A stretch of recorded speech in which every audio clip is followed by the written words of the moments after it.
The success factor from like $0 to $1 million a year is marketing and sales. That is a success factor. But there's only about 7% of businesses in the United States actually get over $1 million a year or more in revenue. And that's where everything else starts to come into play.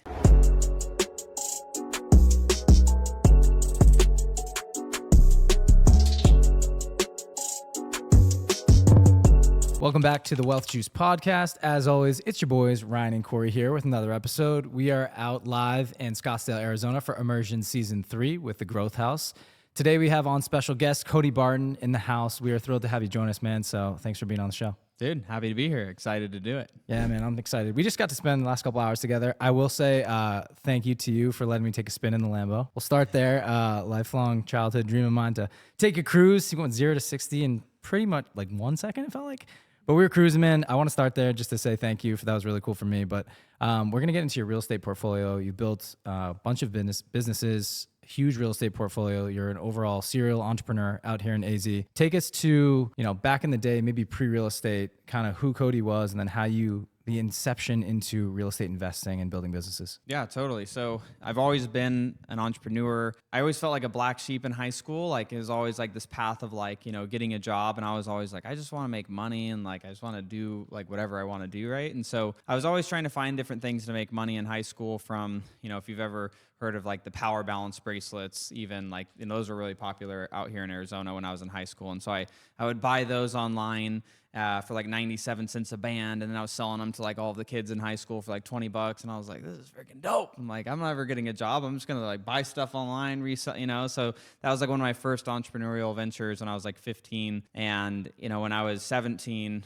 I actually got into network marketing. And I did that from 17 to 21 and thought that was going to be the thing I did for the rest of my life. I built a team in that for a couple thousand people. And, I was making, 6 figures, and at 18, it might as well have been $1 billion because you're like, from having no money to actually having money to do stuff.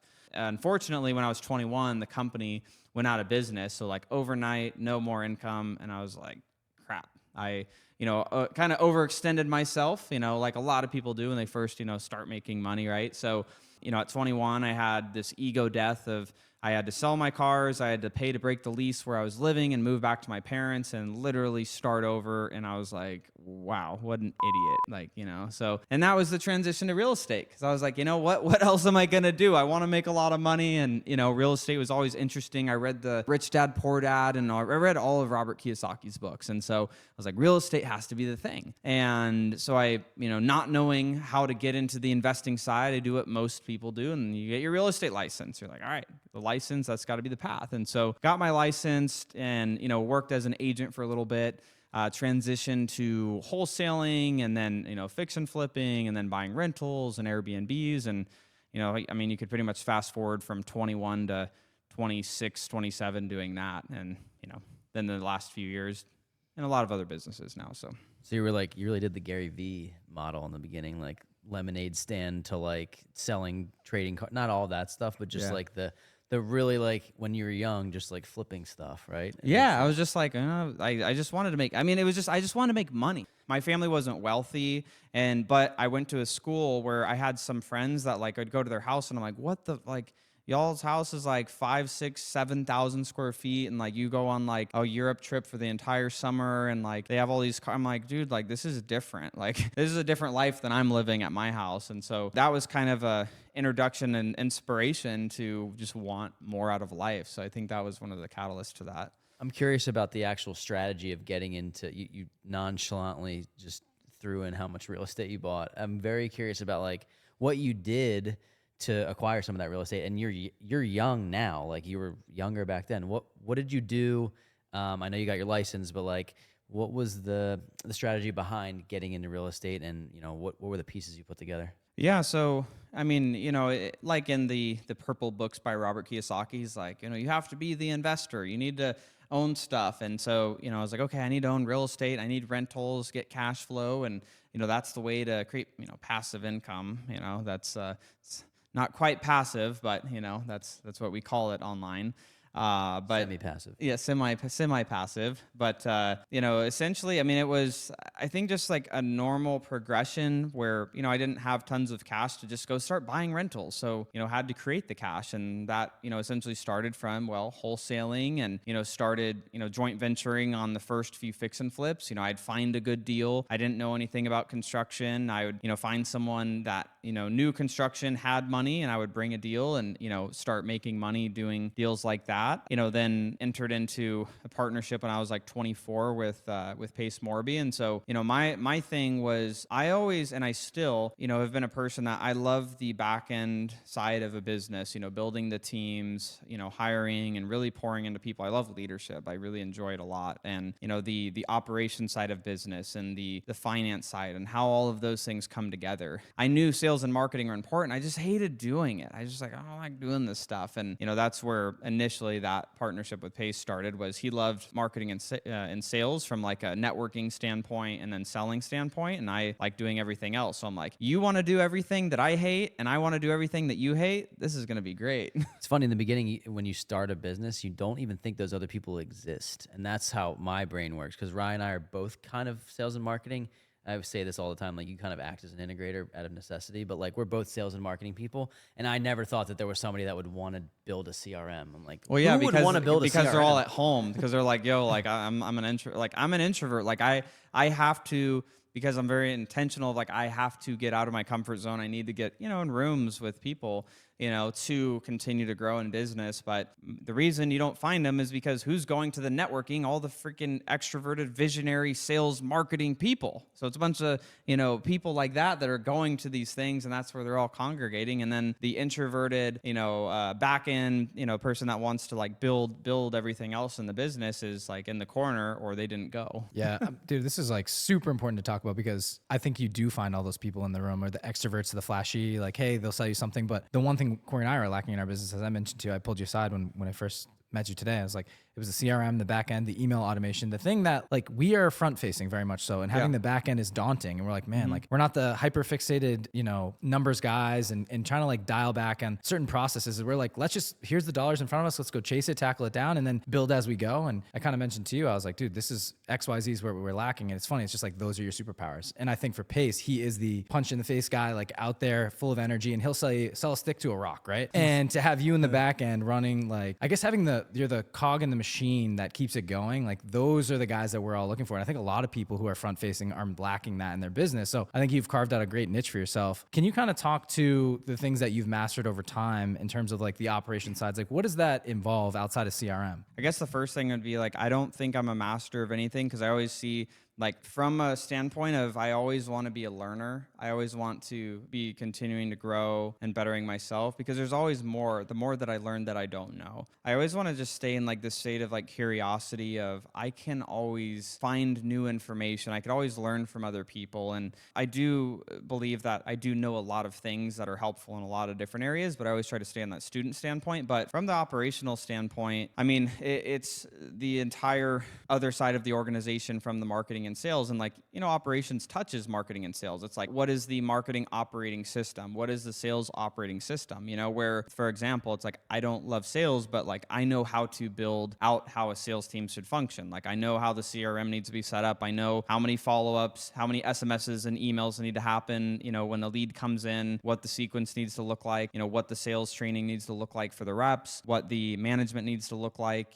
how frequent do we need to check their KPIs and all of those things. Like, I know all of those things. I don't like to do the actual sales though. It's like, I know what it needs to look like, but I'm not the one that likes to do the thing, I guess. Yeah, we were talking about this earlier, and I'll bring it to the podcast conversation. If you were a budding entrepreneur, you're somebody that's trying to get in the game, that's trying to grow their business, I'm very curious to hear, do you feel like you should go out, build a product or build a company around sales and marketing, figure out your proof of concept, and worry about the operation stuff that you're talking about that is vitally important to scaling later? Or how do you decide the order? And like, because Ryan and I are in this phase of like, we're growing this thing, and then I turn to him and I'm like, this is going to scale. And he's like, yeah, dude, when we get the operations ready, like then it'll scale. Because I'm always like bringing more, like, let's take it on. Would you say that that's a good approach for, and I'm not even speaking just to us, but just somebody who's trying to build a company, sales first, operations first? Does it matter? Do you have a Yeah, formula? I think it definitely matters. So there's like patterns that I've noticed, and in most of the businesses that I've built from scratch to millions or bought into and helped scale, and the patterns that I've noticed, like the success factor from like $0 to $1 million a year is marketing and sales. That is a success factor, but there's only about 7% of businesses in the United States actually get over $1 million a year or more in revenue, and that's where everything else starts to come into play. Like you can brute force market sell to $1 million a year. And you see it a lot in like the online space. There's a lot of like online marketers and people that they're always like chasing offer to next thing to next promo because they don't have anything on the back end of substance to keep people around, but they're always selling a thing and they sell enough of it, they get enough traffic and eyeballs where they can,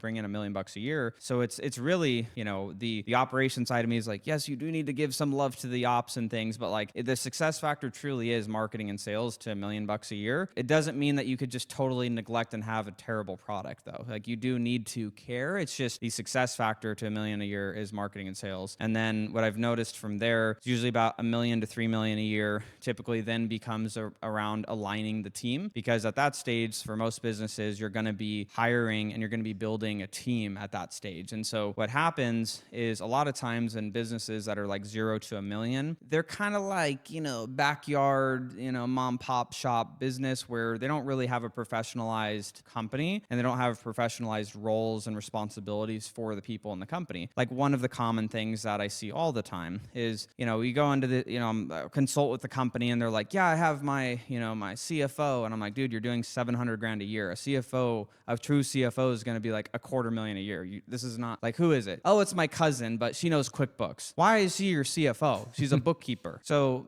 that's one of the things that, and so where I'm going with that is, when companies get to about $1 million a year, sometimes some of the mistakes they've made is they've hired some people that helped them get to there, where they get to maybe $1 million, maybe up to $2 million a year, but they start to reach this lid, and that's where companies get stagnant, is they have the wrong people in the organization at that stage. And at different stages of business, you need different levels of talent. And so that 1 to 3 million, what I've found is really the people that are in the business helping the founders out to help scale. And then the other thing becomes the strategic alignment of the organization. What does that mean? Well, does the organization have a mission? Which the mission of the company is like you're planting the flag at the top of the mountain of like, we want to reach the top of the mountain, which is this specific goal by this timeline. So everyone in the org is focused on that target. Does the company have a vision at that standpoint? A vision for a company is the overarching thing that's like, you will never achieve it, but it's like, we're always striving for this. And then does the company have core values? And they're not core values I used to think are cheesy, but core values are the belief systems that you install into an organization to create the organization behavior that you want. Because what happens is, as businesses grow,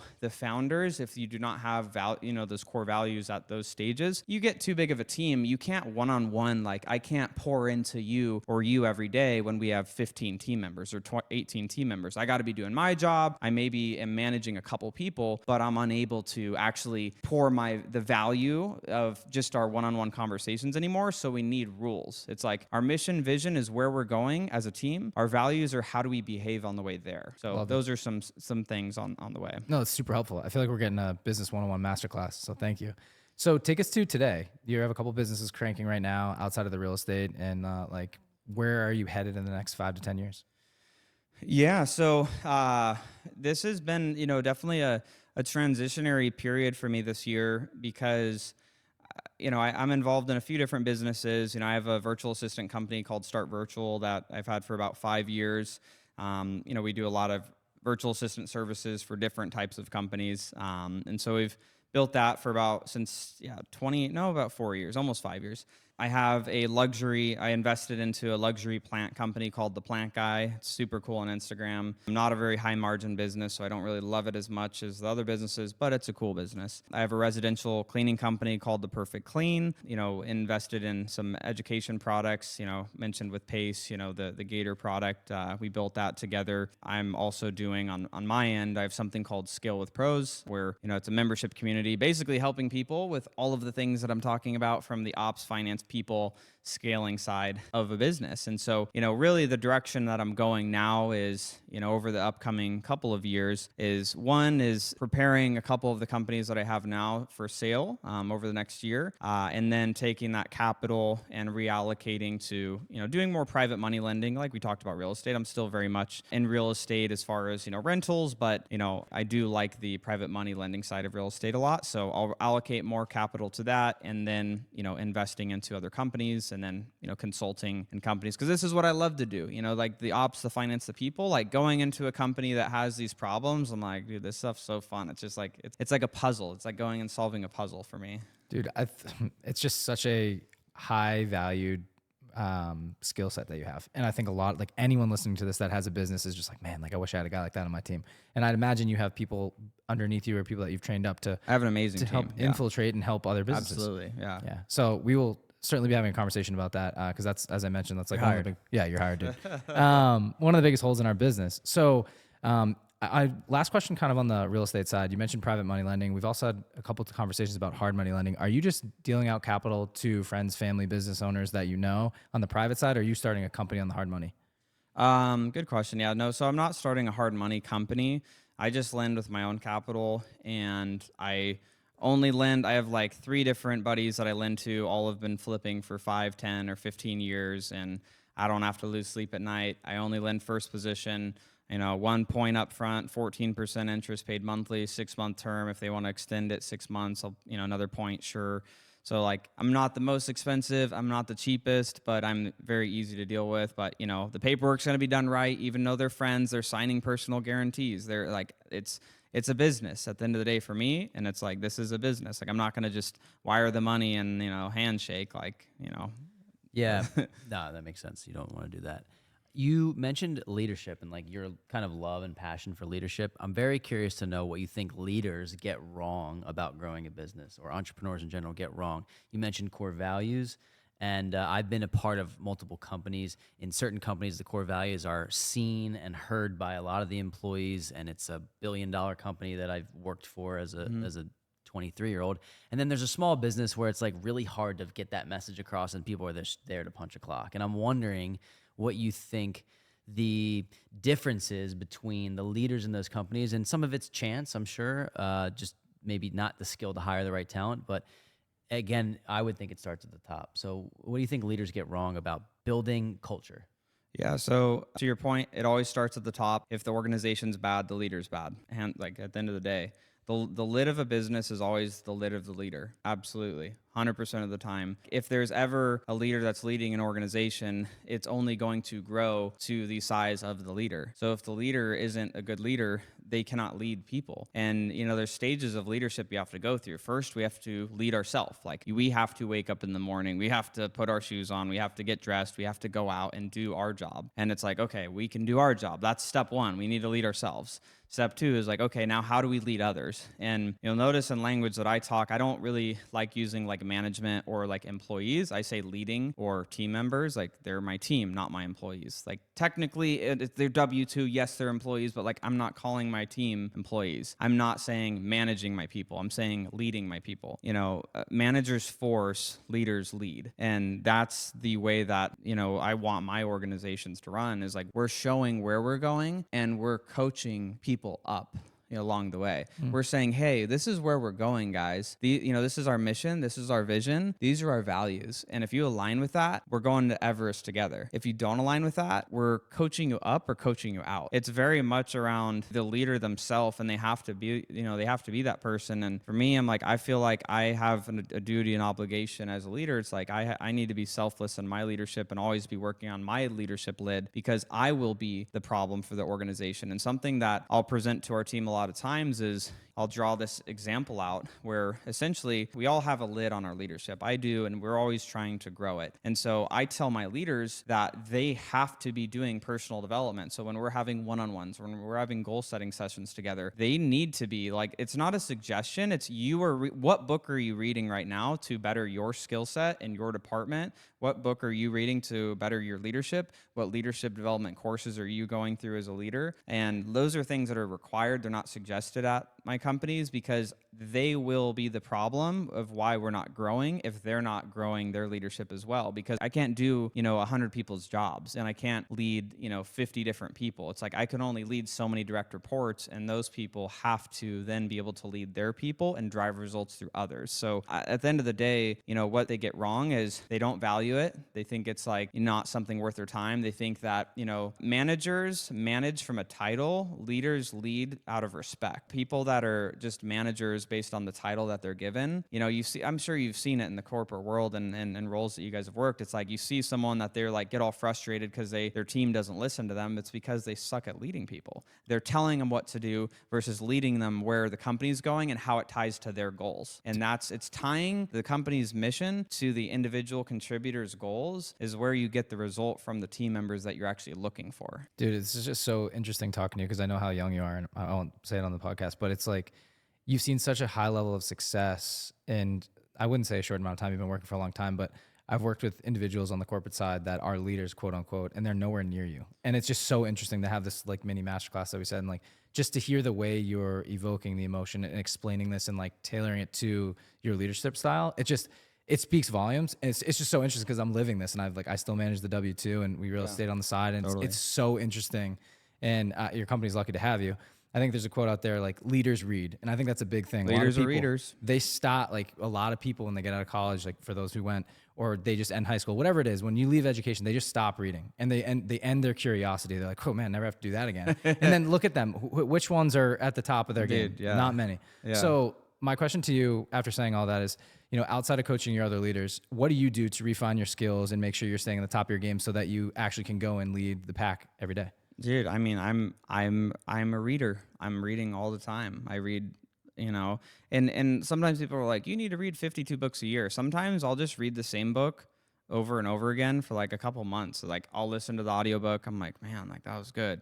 Like I'm gonna re-listen to that. Sometimes the best stuff is just re-listen to it again and like reread it again, because it's like I don't know, like I've never been smart enough to read a book one time and just get everything out of it and be able to go implement everything. It's like I have to like repeat this stuff, and so reading books and investing in myself. Like I'm always in different masterminds. Like I've spent hundreds of thousands of dollars on masterminds. My business coach, he's phenomenal. His name's Jeff Mask, and I've been coaching with him for the last year and a half. And he joined the executive team at Infusionsoft when they were at $2 million a year, and he was brought in to lead the organization, and he helped grow it to $100 million a year. And he's been coaching me the last year and a half and on a lot of these leadership principles. And so I have a lot of credit to him and like a lot of the leadership skills that I've gained in the way that I lead now. But I'm always investing in myself. I pay him, an average salary in America,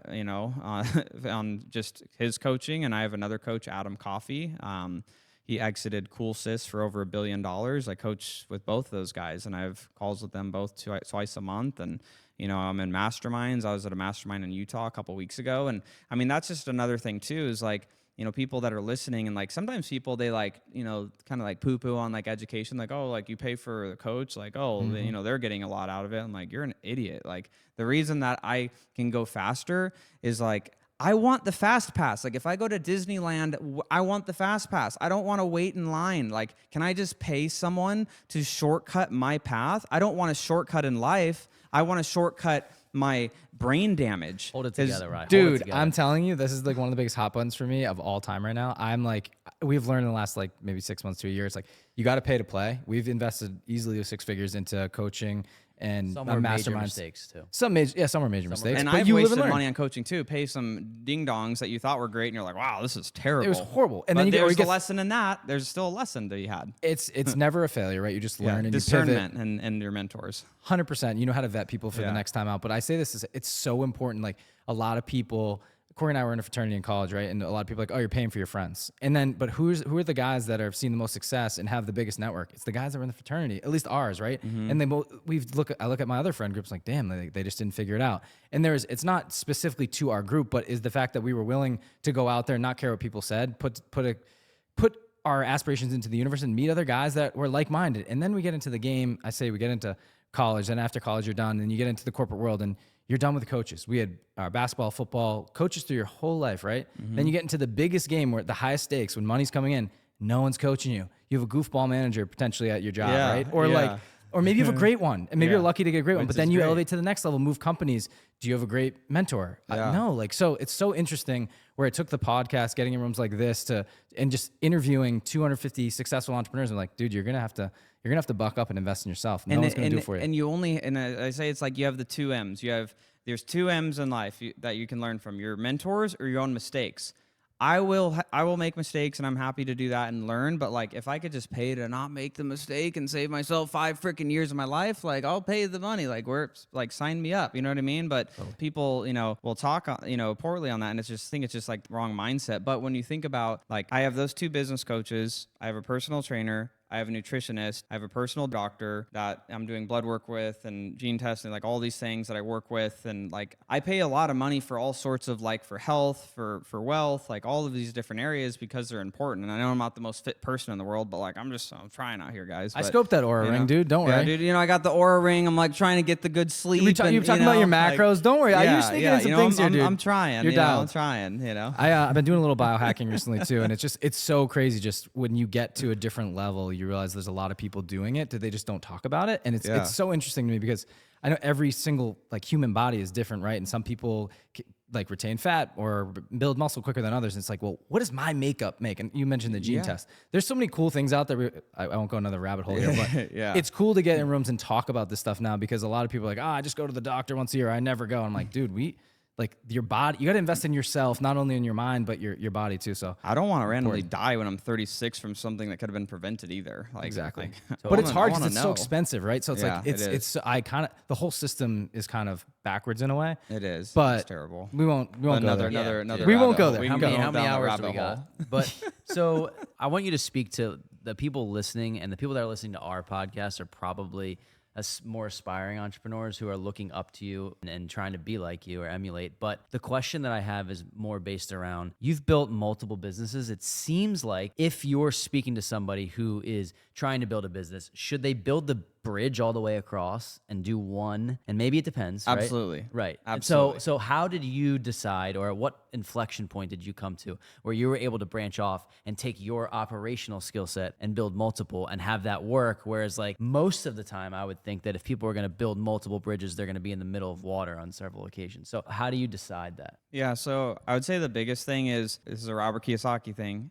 focus, the acronym, follow one course until successful. I didn't start these other things. I did network marketing. And then when I transitioned, I did real estate. And then as that built, then I built teams, because then you could have teams do multiple things. That's the key. And a lot of times people, they reach like their own leadership lid in a particular business, and then it stops growing. So they think, I just need to start another business to make more money. So then they start another business, and then this one starts making less because their focus is over here, and they didn't take the time to build leaders. They didn't take the time to build processes, systems, operations to continue to have this grow, because now they're over here because they thought they could make more by starting something else, but they reached the lid, and they just really needed to work on the thing that they actually needed to do, which was the number one, whatever that next constraint was in their business. And so yes, I do multiple things. Could I do these multiple things if it was just me? Absolutely not. Could I do multiple things if my team was a bunch of ding-dongs? Absolutely not. Like, I have amazing team members. Like, my CFO, he has his CPA. He has his doctorate of finance and accounting. He's literally Dr. Ben. Like, it's like I have very intelligent, talented team members, and my head of operations worked in Uber's division when they were launching Uber Eats, and then, and management at Indeed and at a high level. And, so it's like I have really talented team members. And so all of it is because of them. None of it could happen if it was just me. It wouldn't be able to. I think it all comes down to leadership from the top down, and like, as long as you're infusing what you're learning into your groups and kind of pushing the mission, it all can be successful, but it has to be monitored. So I say all this to say, I know we've kind of chatted your ear off here for a while. You've seen a lot of success. You've built multiple businesses, massive real estate portfolio. I want to know, is there any time in your life where you'll feel like enough is enough? Like, on your purposeful journey, wealth journey, the whole 9 yards, are you ever going to stop? When will you feel like you've reached your pinnacle of success? I don't think there's ever a pinnacle of success. I think it's just I just want to do better tomorrow than I did today. Like I want my health to be better. I want to make more money. I want to invest better. I want my team to be better. I want my relationships to be better. I want my family relationships to be better. I'm more focused on that than I care about like just more. And more for the sake of more isn't good either. You know, there is some opportunities in over the a few of the last years where, you know, I took some opportunities just out of the fear of, you know, FOMO of missing out on certain things, just to do things that, yes, they made me money, but didn't add any incremental happiness or joy to my life. And it's like, what's the point for me in the stage that I'm in? It's like, if I'm working on something, you know, I have a whole system now, a process naturally, of how I make decisions on things that I want to be involved in or not be involved in now. And so before I make a decision, I'll go through my decision process. I have a decision tree of like, you know, questions that I ask myself to make sure I'm not just doing something because of the FOMO, but it's actually something that's in alignment with what I have success statements for my life. Like I know I'm being successful when, and I have about 15 things that if those things are all true by also getting involved in something that I'm considering, then I'll move forward. If not, I don't want to be involved because I can live the life that I want, you know, from everything that I've done to this point from a financial standpoint. Like, no, I'm not a billionaire. I'm not, you know, worth $100 million, but, you know, I have all of the things that I really want. Like I do want more, don't get me wrong. Like I want to, you know, travel private and not, you know, be worried about, you know, spending money on that type of stuff, or, you know, I want to do different things. I started a nonprofit this year to help rescue dogs here in Arizona, doing events for that and helping raise money, allocating capital from my businesses into that, you know. So it's like I want to do more, but I don't really chase the like I need more. It's like I need more just for the measuring stick of like, am I growing? Am I improving? Like that's what I care more about, is like I want to see progress rather than just, you know, more for the sake of more. Yeah, I think that's great. I think that's a great place for your headspace to be.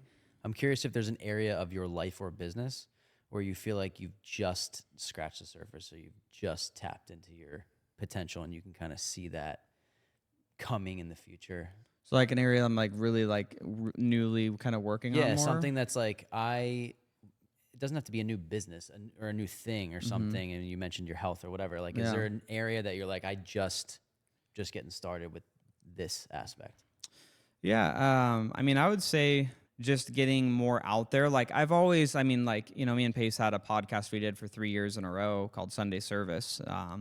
And so, you know, I've never had an issue getting in front of groups or like talking at events. Like I've spoken at lots of events, presented in all sorts of settings, and ran facilitated masterminds and all sorts of stuff. So I've never had an issue doing that. I think it's just now more intentionally doing that and being the one doing that and setting these things up. And so, you know, focusing on, you know, growing my podcast as well, and also getting in front of other groups and like getting to more masterminds and getting to more events. Because I mean, obviously people listening and you got everyone, you know, listening, it's like everything you see online is just like, if you're not like doing like cool marketing and sales stuff, it's like kind of like everything else isn't really important. And like the business world, it's like if you're not like the hardcore closer guy or girl, or like you're not making it rain with whatever in marketing or sales, it's like you're kind of diminished. And you know, and that's kind of like the way I've felt in that way. It's like, oh, like, you know, I have these valuable skills, but you know, people don't really care that much. And so it's like I'm, you know, actively just working on getting myself out there more so that I can contribute in these ways. Because I do, you know, it's like this consistent conversation whenever I get around people that they're like amazing at marketing and sales, and then we like tap into what's going on in their org. They're like, dude, it's a dumpster fire. Can you help? And I'm like, I can, but like you need to care about your people, number one. Like that's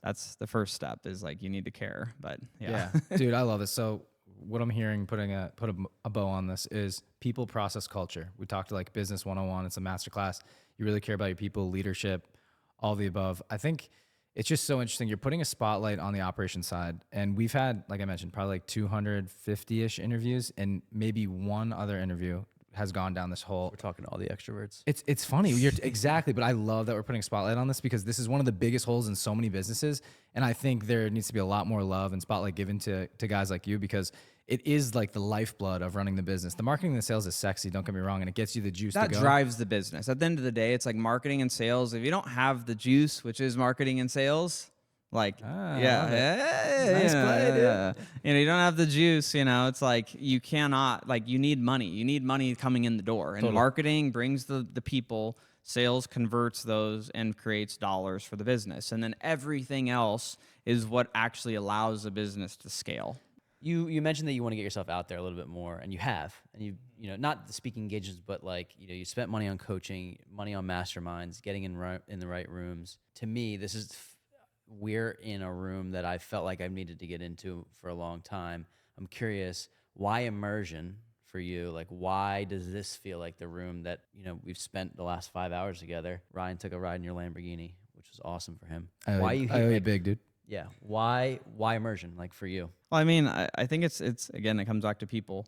Like there's lots of events and other masterminds and things that I've been invited to or like considered, and it's just like, you know, if there's like people that I don't jam with, it's like I don't want to be a part of it. But you know, when you look at Jesse and you know just who he is, it's like he's a go-giver type of person, and he's a connector. He cares about other people. He does the little things that shows that he actually cares about you genuinely, not from a transactional standpoint, but he actually like wants to build transformational relationships. And so I think it's that is why. And so, you know, when someone like that is the one putting together something, typically birds of a feather flock together. And so there's probably going to be lots of other people like that Jesse would be putting in a room or at an event. And so, you know, for me, I'm like, I'm not going to go and look at like, who's the speaker list. I'm like, Jesse's a good quality human being and he's a go-giver. And so good quality human beings, you know, go-givers, they tend to bring other good quality people around. And so like, that's it for me. Wow. That was the answer. That was, I mean, that was amazing. But Wait, he's listening. Go ahead. yeah, well, I want to say, I mean, I totally agree. I think I have found, and just a quick plug, I have found that there's so much community and wealth, quite frankly, in the room, but the ego, I can't find it. Like I don't know where it is. So so that to me is like, that's how you know you're in the right room. It's relationship capital. I said this, I think we had 3 or 4 other podcasts today, and I keep saying this, but like my idea of like how I defined rich, it changed when I had my daughter, truly, or my wife had her daughter. But it's 2024. Yeah, I've trimmed up since. Anyway. It's so different to me now. Like I just value time more and in doing things that I probably wouldn't even like, seeing the world in a different lens, right? So it starts there. But talking about the value of people and like the good people that Jesse has put in this room, I haven't found ego once. There's people with 8, 9, you know, millions of dollars in this room. That's all I'll say. And the coolest thing for me is like, dude, the first 5 minutes I met you, and I know we teased the Lamborghini here, but I walked outside, I was like, damn, man, like that, I saw myself in the future, and I was like, that's what I want. I was like, dude, you're like, dude, hop in, let's go for a spin. I was like, too scared to drive myself. I was like, can you drive me? Like, and so we sat in there, and I just felt like a little kid. And you're like, you said something to me that was really cool because it's actually what I want to do. That's the reason. One of the reasons I want one of the supercars is like, you're like, this is why I have a car like this, like to give people experiences like this. And like, even just driving down the road, you probably see a kid, maybe you're at the gas station, and they just want to take your picture, dude, and they just see the car. It's like you're helping someone dangle the carrot to live the dream life that they want eventually. So I think there's something to that. You mentioned like some of the marketing guys use this as a ploy to get people in and get people excited about the sexy part, but I just see you as like the genuine, like well-rooted person within the business. And just that brief interaction I had with you within 5 minutes, I was like, dude, like that guy's in my circle now. Like I valued your personality, your relationship, and just like your energy right away. And I think that is just a testament once again to your answer to the question of Growth House and Jesse and what he's put together. It's like there's not a bad egg in the room, and I'm just thankful to be here. So hell of an interview, man. Thank you for being here with us. Dude, of course. Last question. Okay, Last question.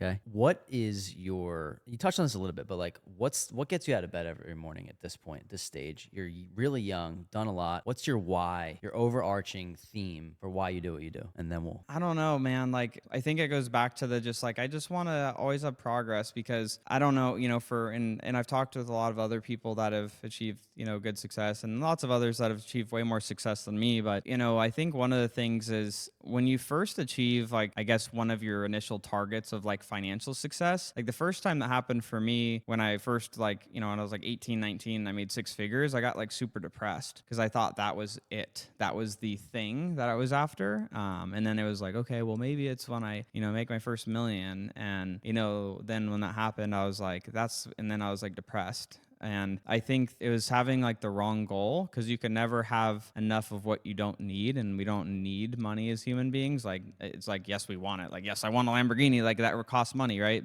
And so I think it was just like changing the priority around more of like, how can I just continue to grow as a person and then, you know, get like Zig Ziglar's one of my favorite people. I went through, some training with his son, Tom Ziglar, years ago. And he has a saying, it's like, if you help enough other people get what they want, you can get what you want every time. And so I think for me, it's like, I just want to continue growing as an individual. Like, I just want to see, like, I want to, get to the end of my life. And it's like, I gave it all I had for like me personally from like all areas that in my life. So I think that's a big part. So it's just, how far can I go? What can I accomplish? But then also like tapering it in where it's like, I'm conservative in the sense of like, I don't take like massive risks. Like I don't like, it sounds kind of crazy because yes, I have like a bunch of debt on this real estate but there's equity and, I have these different companies and like hundreds of thousands of payroll and all these things, it's like, so that to some, it seems like risk. It's like, to me, I'm like, that's calculated risk. And I want to continue improving. I want my team to continue improving. I want my relationships, my health. Like, I just want to continue improving. Like, that's the biggest thing for me, which is my why. It's like, I just want to be better tomorrow, next week, next month, next year. And that would be, a negative place for me is if like I, as a year from now and looked back and like I didn't grow as a person. Like, I want to be almost embarrassed by my last year's self because I was such a knucklehead and I've learned so much, so I think That'd be that's pretty hard to do next year, but okay. So what I'm hearing is you want to reach your max potential. And your fullest potential. Really, that's it. Yeah. I love it, man. Last question for me, and this is really probably for most of the aspiring investors in the room. It's, if you could go back to maybe 18-year-old Cody, pending he would listen to you, what's one piece of advice, knowing everything you know about the world now, that you could go back and give him if you could talk to him? Probably just, keep going down the path that you're going on but really just continuously be a learner. I would slide in, please save some fucking money when you're 18, 19, 20, 21, but that's I would throw that in there too. But I needed that pain when I was 21 to like make a lot better decisions after. So just being a continuous learner, being a learner, like that's like a saying like in our companies, like you will end up probably being let go at some point if we call it's like you're a learner or a non-learner. Like it's literally like, yeah, she had to get let go because she was a non-learner. And it's just, you have to learn. Otherwise you're not going to make it. I love it, man. Well, this episode is proof that introverts are badasses. So we'll spotlight you there, dude. Thank you very much for joining us today. We're happy to be here, learn from you, share the room. It was a pleasure. It was super fun. Thank you guys.